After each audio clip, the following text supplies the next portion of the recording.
Hello and welcome everyone to my channel Gyan Manthan with Piyashi, and in today's video I am going to narrate a story named A Special Tree by Ruskin Bond. So let's dive into our story. One day when Rakesh was 6, he walked home from the Mussoorie Bazaar eating cherries. They were a little sweet, a little sour, small bright red cherries, which had come all the way from the Kashmir Valley. Here in the Himalayan foothills where Rakesh lived, there were not many fruit trees.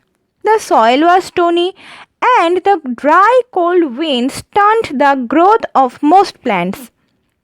But on the more sheltered slopes, there were forests of oak and deodar. Rakesh lived with his grandfather on the outskirts of Mussoorie, just where the forest began. His father and mother lived in a small village 50 miles away, where they grew maize and rice and barley in narrow terraced fields on the lower slopes of the mountain. But there were no schools in the village, and Rakesh's parents were keen that he should go to school. As soon as he was of school-going age, they sent him to stay with his grandfather in Mussoorie. He had a little cottage outside the town. Rakesh was on his way home from school when he bought the cherries. He paid 50 paise for the bunch. It took him about half an hour to walk home, and by the time he reached the cottage, there were only 3 cherries left. "Have a cherry, grandfather," he said as soon as he saw his grandfather in the garden. Grandfather took one cherry and Rakesh promptly ate the other 2. He kept the last seed in his mouth for some time, rolling it round and round on his tongue until all the tang had gone. Then he placed the seed on the palm of his hand and studied it. "Are cherry seeds lucky?" asked Rakesh. "Of course." "Then I will keep it." "Nothing is lucky if you put it away. If you want luck, you must put it to some use." "What can I do with a seed?" "Plant it." So Rakesh found a small space and began to dig up a flower bed. "Hey, not there," said grandfather. "I have sown mustard in that bed. Plant it in that shady corner where it won't be disturbed." Rakesh went to a corner of the garden where the earth was soft and yielding. He did not have to dig. He pressed the seed into the soil with his thumb and it went right in. Then he had his lunch and ran off to play cricket with his friends and forgot all about the cherry seed. When it was winter in the hills, a cold wind blew down from the snows and went in the deodar trees, and the garden was dry and bare. In the evenings, grandfather and Rakesh sat over a charcoal fire and grandfather told Rakesh stories. Stories about people who turned into animals and ghosts who lived in trees and beans that jumped and stones that wept. And in turn, Rakesh would read to him from the newspaper. Grandfather's eyesight being rather weak, Rakesh found the newspaper very dull, especially after the stories. But grandfather wanted all the news. They knew it was spring when the wild duck flew north again to Siberia. Early in the morning, when he got up to chop wood and light a fire, Rakesh saw the five-shift formation streaming northward, the calls of the birds carrying clearly through the thin mountain air. One morning in the garden, he bent to pick up what he thought was a small twig and found to his surprise that it was well rooted. He stared at it for a moment, then ran to fetch grandfather, calling, "Dada, come and look, the cherry tree has come up." "What cherry tree?" asked grandfather, who had forgotten about it. "The seed we planted last year. Look, it's come up." Rakesh went down on his haunches while grandfather bent almost double and peered down at the tiny tree. It was about 4 inches high. Yes, it's a cherry tree, said grandfather. You should water it now and then. Rakesh ran indoors and came back with a bucket of water. Don't drown it, said grandfather. Rakesh gave it a sprinkling and circled it with pebbles. What are the pebbles for? Asked grandfather. For privacy, said Rakesh.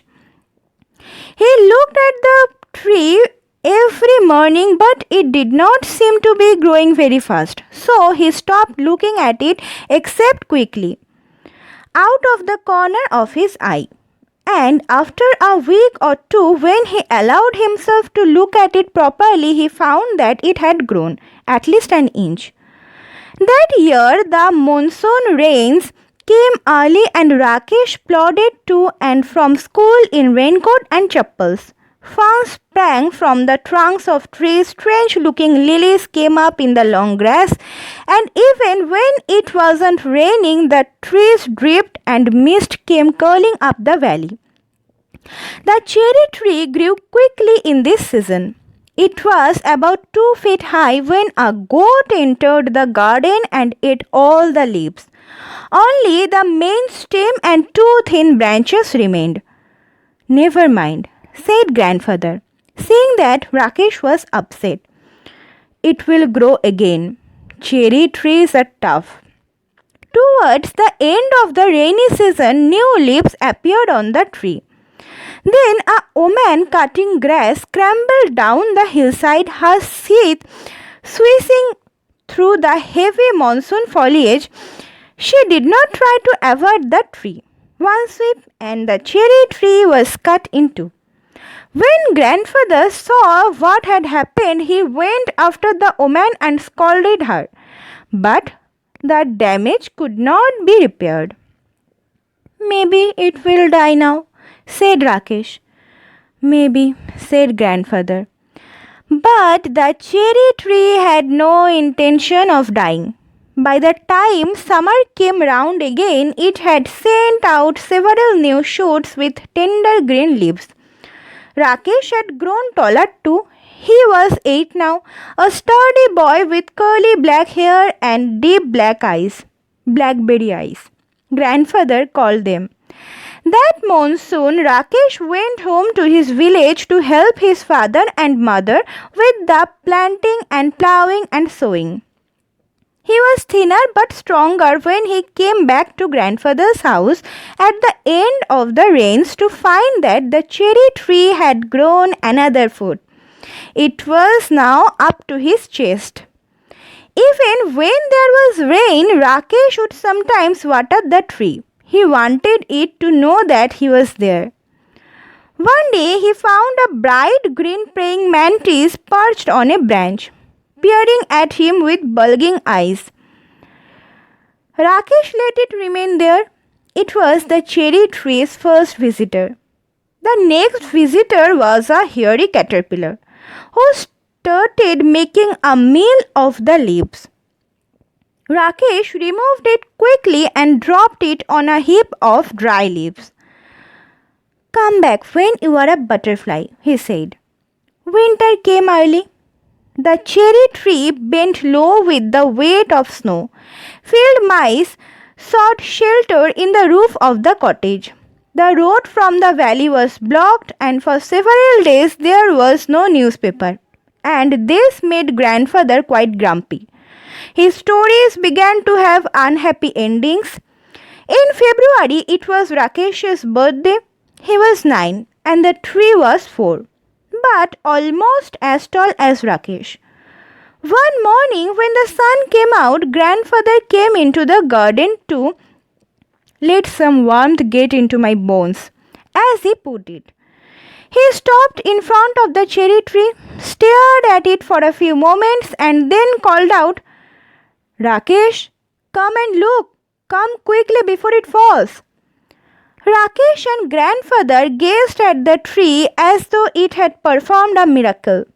There was a pale pink blossom at the end of a branch. The following year there were more blossoms, and suddenly the tree was taller than Rakesh, even though it was less than half his age. And then it was taller than grandfather, who was older than some of the oak trees. But Rakesh had grown too. He could run and jump and climb trees as well as most boys. And he read a lot of books. Although he still liked listening to grandfather's tales, in the cherry tree, bees came to feed on the nectar in the blossoms, and tiny birds pecked at the blossoms and broke them off. But the tree kept blossoming right through the spring, and there were always more blossoms than birds. That summer, there were small cherries on the tree. Rakesh tasted one and spat it out. It's too sour, he said. They will be better next year, said grandfather. But the birds liked them, especially the bigger birds, such as the bulbuls and scarlet minivets, and they flitted in and out of the foliage, feasting on the cherries. On a warm sunny afternoon, when even the bees looked sleepy, Rakesh was looking for grandfather without finding him in any of his favorite places around the house. Then he looked out of the bedroom window and saw grandfather reclining on a cane chair under the cherry tree. There is just the right amount of shade here, said grandfather, and I like looking at the leaves. They are pretty leaves, said Rakesh, and they were always ready to dance if there is a breeze. After grandfather had come indoors, Rakesh went into the garden and lay down on the grass beneath the tree. He gazed up through the leaves at the great blue sky, and turning on his side, he could see the mountains starting away into the clouds. He was still lying beneath the tree when the evening shadows crept across the garden. Grandfather came back and sat down beside Rakesh, and they waited in silence until the stars came out and the nightjar began to call. In the forest below, the crickets and cicadas began turning up. And suddenly the trees were full of the sound of insects. There are so many trees in the forest, said Rakesh. What is so special about this tree? Why do you like it so much? Because we planted it ourselves, said grandfather. That's why it's this much special for us. Just one small seed, said Rakesh, and he touched the smooth bark of the tree and he had grown. He ran his hand along the trunk of the tree and put his finger to the tip of a leaf. I wonder, he whispered, is this what it feels to be God? So, thus our story came to an end. Hope you have loved this story. If yes, then please keep supporting, subscribe my channel and stay tuned to get more update about the new videos. New video will come very soon. Till then, take care.